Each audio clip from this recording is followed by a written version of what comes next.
ಆತ್ಮೀಯರೇ, ರಾಜ್ಯದ ಸಮಸ್ತ ಪ್ರಾಥಮಿಕ ಶಾಲೆ ಪ್ರೌಢಶಾಲಾ ಶಿಕ್ಷಕರ ಆದ್ಯ ಗಮನಕ್ಕೆ ಇಂದು ವಿಧಾನ ಪರಿಷತ್ತಿನ ಗೌರವಾನ್ವಿತ ಸದಸ್ಯರಾಗಿರ್ತಕ್ಕಂಥ ಪುಟ್ಟಣ್ಣನವರ ನೇತೃತ್ವದಲ್ಲಿ ನಿನ್ನೆ ಸಂಜೆ ಪುಟ್ಟಣ್ಣನವರು ರಾತ್ರಿ 11:30 ಸುಮಾರಿಗೆ ಫೋನ್ ಮಾಡಿ ತಕ್ಷಣ ಬೆಂಗಳೂರಿಗೆ ಬರಲು ನಿರ್ದೇಶನ ನೀಡಿದಾಗ ರಾತ್ರಿ 12 ಗಂಟೆಗೆ ಆಲಮಟ್ಟಿಯಿಂದ ಹೊರಟು ಬೆಂಗಳೂರನ್ನ ಸರಿಯಾಗಿ 7 ಗಂಟೆಗೆ ತಲುಪಿ ಮಾನ್ಯ ಮುಖ್ಯಮಂತ್ರಿಗಳಿಗೆ, ಮಾನ್ಯ ಶಿಕ್ಷಣ ಮಂತ್ರಿಗಳಿಗೆ ಒಂದಿಷ್ಟು ನಿವೇದನೆಯನ್ನ ಮಾಡಿಕೊಂಡು ಈ ರಾಜ್ಯದ ಶಿಕ್ಷಕರ ದಸರಾ ರಜೆಯನ್ನ ವಿಸ್ತರಿಸಬೇಕು ಅಂತಕ್ಕಂಥ ತೀರ್ಮಾನವನ್ನು ಮಾಡಲಾಗಿತ್ತು.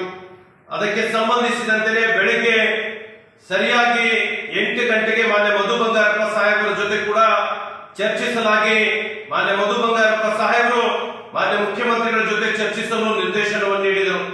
ಅವರ ನಿರ್ದೇಶನದಂತೆ ಇವತ್ತು ಸರಿಯಾಗಿ ಬೆಳಿಗ್ಗೆಯಿಂದ ಮಾನ್ಯ ಮುಖ್ಯಮಂತ್ರಿಗಳ ಸಮಯಕ್ಕಾಗಿ ಕಾದು ವಿಧಾನಸೌಧದಲ್ಲಿ ಮಾನ್ಯ ಮುಖ್ಯಮಂತ್ರಿಗಳ ಕೊಠಡಿಯ ಮುಂಭಾಗದಲ್ಲಿ ವಿಧಾನ ಪರಿಷತ್ತಿನ ಸದಸ್ಯರಾದ ಪುಟ್ಟಣ್ಣನವರು ಹಾಗೂ ಶಿಕ್ಷಕರ ಸಂಘದ ವತಿಯಿಂದ ಏನು ಶೈಕ್ಷಣಿಕ ಸಾಮಾಜಿಕ ಗಣತಿಯಲ್ಲಿ ಮಾಡಲಿಕ್ಕೆ ತೊಂದರೆಗಳಾಗ್ತಾ ಇದ್ದಾವೆ ಅದನ್ನು ಅವರ ಗಮನಕ್ಕೆ ತರ್ತಕ್ಕಂಥ ಪ್ರಾಮಾಣಿಕ ಪ್ರಯತ್ನವನ್ನು ಮಾಡಿ ದಸರೆಯ ರಜದಲ್ಲೂ ಕೂಡ ರಜೆಯನ್ನು ತೆಗೆದುಕೊಳ್ಳದೆ ಶಿಕ್ಷಕರು ಕೆಲಸ ಮಾಡಿದ್ದಾರೆ. ಸರ್, ಖಂಡಿತವಾಗ್ಲೂ ಮಾಡಿಕೊಡ್ತೇವೆ, 10 ದಿನ ರಜೆಯನ್ನ ವಿಸ್ತರಿಸಬೇಕು ಅಂತಕ್ಕಂಥ ವಿನಂತಿಯನ್ನ ಸನ್ಮಾನ್ಯ ಸರ್ಕಾರದ ಮುಖ್ಯ ಕಾರ್ಯದರ್ಶಿಗಳಾದ ಶಾಲಿನಿ ರಜನೀಶ್ ಮೇಡಮ್ ಅವರು ಹಾಗೂ ಮುಖ್ಯಮಂತ್ರಿಗಳ ಸನ್ಮಾನ್ಯ ಜಂಟಿ ಕಾರ್ಯದರ್ಶಿಗಳಾದ ರಾಮಯ್ಯ ಸಾಹೇಬರ ನೇತೃತ್ವದಲ್ಲಿ ಮುಖ್ಯಮಂತ್ರಿಗಳಿಗೆ ತಿಳಿಸಿದಾಗ ತಕ್ಷಣ ಸ್ಪಂದಿಸಿದ ಮಾನ್ಯ ಮುಖ್ಯಮಂತ್ರಿಗಳು ಸಂಘಟನೆಯಿಂದ ತಾವೇನ್ ವಿನಂತಿಯನ್ನು ಮಾಡ್ಕೊಂಡಿದ್ದೀರಿ, ಸಭೆ ಜರುಗಿಸ್ತಾ ಇದ್ದೀನಿ, ಸಭೆಗೆ ಬರಬೇಕು ಅಂತಕ್ಕಂಥ ಸೂಚನೆಯಲ್ಲಿ ನೀಡಿದಾಗ ಏನು ಮಾನ್ಯ ಮುಖ್ಯಮಂತ್ರಿಗಳಾಗಿರ್ತಕ್ಕಂಥ ಸಿದ್ದರಾಮಯ್ಯ ಸಾಹೇಬರು, ಉಪಮುಖ್ಯಮಂತ್ರಿಗಳಾಗಿರ್ತಕ್ಕಂಥ ಡಿ.ಸಿ. ಅವರ ನೇತೃತ್ವದಲ್ಲಿ ಏನಿವತ್ತು ಸಮೀಕ್ಷೆಗೆ ಸಂಬಂಧಿಸಿದ ಸಭೆ ನಡೀತಾ ಇತ್ತು. ಆ ಸಭೆಗೆ ಪುಟ್ಟಣ್ಣನವರು ನಾವು ಇಬ್ಬರನ್ನು ಕೂಡ ಸಭೆಗೆ ಕರೆದುಕೊಂಡು ಮಾನ್ಯ ಮುಖ್ಯಮಂತ್ರಿಗಳು ಚರ್ಚಿಸಿ ಆ ಸಭೆಯಲ್ಲಿ 10 ದಿನಗಳ ದಸರಾ ರಜೆಯನ್ನು ಕೊಡತಕ್ಕಂಥ ತೀರ್ಮಾನ, ಬಹುಶಃ 18ನೇ ತಾರೀಕಿನವರೆಗೆ ರಜೆ ಇರ್ತದೆ, 19 ರವಿವಾರ ಮತ್ತೆ 20, 21, 22 ದೀಪಾವಳಿ ಇರೋದ್ರಿಂದ ಈ ರಾಜ್ಯದ ಎಲ್ಲ ಶಿಕ್ಷಕರಿಗೆ ದಸರೆಯ ಸಂದರ್ಭದಲ್ಲಿ ಏನು ನೋವಾಗಿತ್ತು ಅದನ್ನು ಸರಿಪಡಿಸತಕ್ಕಂಥ ಕೆಲಸವನ್ನು ಮಾಡಿದ್ದೇವೆ.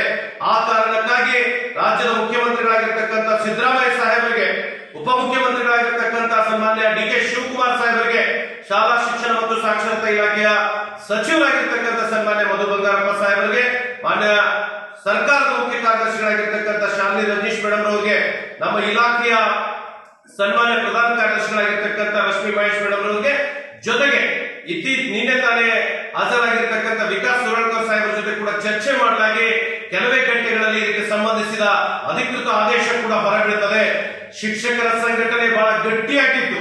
ಸ್ವತಃ ಉಪಮುಖ್ಯಮಂತ್ರಿಗಳೇ ರಾಜ್ಯದ ಶಿಕ್ಷಕರ ಸಂಘಟನೆಯ ಮನವಿಯ ಮೇರೆಗೆ ಹಾಗೂ ಪುಟ್ಟಣ್ಣನವರ ಮನವಿಯ ಮೇರೆಗೆ ಅಂತಕ್ಕಂಥ ಉಲ್ಲೇಖಿಸಿದ್ದು, ಮುಖ್ಯಮಂತ್ರಿಗಳು 2 ಬಾರಿ ಶಿಕ್ಷಕರ ಸಂಘಟನೆ ಮನವಿ ಮಾಡಿಕೊಂಡಿದೆ. ಆ ಮನವಿ ಆಧಾರದ ಮೇಲೆ ಜೊತೆಗೆ ಏನು ಶಿಕ್ಷಕರ ಸಂಘಟನೆಯ ಮನವಿ ಪತ್ರವನ್ನ ಇಡೀ ಪತ್ರಿಕಾಗೋಷ್ಠಿಯಲ್ಲಿ ತೋರಿಸಿದ್ದು ಈ ರಾಜ್ಯದ ಶಿಕ್ಷಕರ ಸಂಘಟನೆಯ ಶಕ್ತಿ ಮತ್ತು ಶ್ರಮ ಅಂತ ಹೇಳಲಿಕ್ಕೆ ಬಯಸ್ತಾ ಇದ್ದಾರೆ.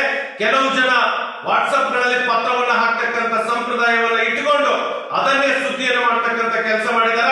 ಶಿಕ್ಷಕರ ಪರವಾಗಿ ಸುಮ್ಮನೆ ನಾಟಕವನ್ನ ಮಾಡ್ತಕ್ಕಂಥವ್ರು ಯಾರು ಕೂಡ ನಂಬಾರ್ದು ಅಂತಕ್ಕಂಥ ಮಾತನ್ನು ಹೇಳಿ ಈ ರಾಜ್ಯದ ಶಿಕ್ಷಕರ ಸಂಘಟನೆಗೆ ಶಕ್ತಿಯನ್ನು ತುಂಬತಕ್ಕಂಥ ಎಲ್ಲ ತಾಲೂಕು ಜಿಲ್ಲೆಗಳಿಗೆ ನಾನು ಅನಂತರ ಧನ್ಯವಾದಗಳು ತಿಳಿಸ್ತೇನೆ.